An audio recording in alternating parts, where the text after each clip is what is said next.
Преживеан рак на грлото пред 5 години, отштипјанецот Благој Мијалов направи голем хуманитарец.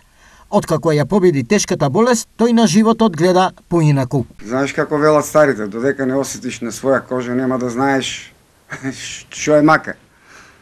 Пред 5 години, 2017 година, добив карцином на грло, малигна неоплазма, и целата терапија беше многу скапа. Завршив дома седејќи, веќе ме напуштија и од работа. По сето тоа добив отказ. Па сите роднини, семејството претежно, да не набројувам име и презиме, значи комплет целото семејство застана на нози до мене и решивме да се бориме до крај. Сакам да помагам на еден начин се осеќам дужен, да речем, ми помогна многу луѓе, сакам и сега да вратам на еден начин. Од тогаш Мијалов 24 часа на ден размислува како да им помогне на болните, сиромашните и луѓето во неволја. Помошта оди сега преко социјалните мрежи.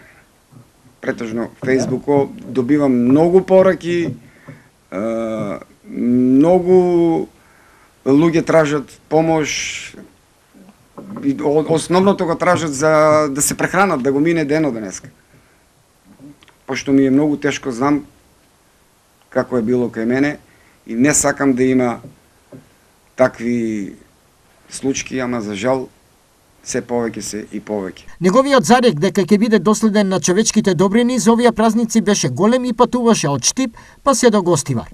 За 30 дена тој со сопругата Десанка поделија над 200 хуманитарни пакети. Какво е чувството по сето ова? Чувството кога ќе излезам денеска, добивам по 5 до 10 пораки денеска за помош низ цела Македонија, значи праќам и по карго. Благодарение, пак ќе кажам, на моите роднини, и ден денеска стоат позади мене, и ден денеска кога ќе направам една објава на Фејсбук, дека ми треба помош за едно семејство, со слики ми пратат, дефинитивно одам, кога сум во можност, одам до самите семејства да видам каква е ситуацијата. Има многу семејства. Да, секако нема да застанам тука никој пат, никогаш нема да застанам, пошто знам што е мака. Благој Мијалов уверува дека нема да застане тука и дека хуманитарната мисија е негова животна определба.